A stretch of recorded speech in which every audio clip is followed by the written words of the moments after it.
ভারত থেকে নেমে আসা পাহাড়ি ঢলে এবং বাংলাদেশে চলমান যে অতিবৃষ্টি তাতে করে আবার তৃতীয় দফার মতো 2024 সালে আমাদের গোয়াইনঘাট উপজেলায় বন্যা পরিস্থিতির উদ্ভব হয়েছে।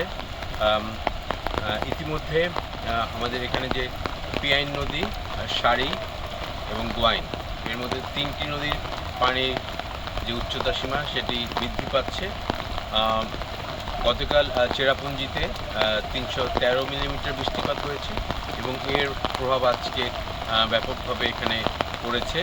আগামী 3 দিনও ভারতে বৃষ্টি রয়েছে, বাংলাদেশেও ভারী বর্ষণ হবে। এর প্রভাবে সিলেটের গোয়াইনঘাট সহ এর ভাটিতে যে উপজেলাগুলো রয়েছে সেগুলো প্লাবিত হওয়ার সম্ভাবনা রয়েছে। ইতিমধ্যে আমাদের গোয়াইনঘাট উপজেলার এখানে দুইটি যে মূল সড়ক সেটি প্লাবিত হয়েছে, পানি প্রবাহিত হচ্ছে এর উপর দিয়ে, এবং আশেপাশের যে এলাকাগুলো রয়েছে সেগুলো প্লাবিত হয়েছে। আমাদের এখানে সার্বিকভাবে 56টি আশ্রয়কেন্দ্র রয়েছে।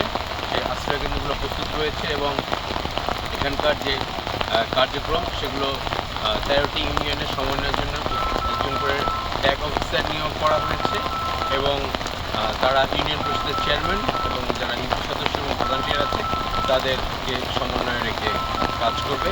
আমরা এর আগেও 2 দফা বন্যা মোকাবিলা করেছি, আমরা এবার 3য় দফাও আমরা বন্যা মোকাবিলার জন্য সার্বিক যে কার্যক্রম সেগুলো নেওয়া হয়েছে।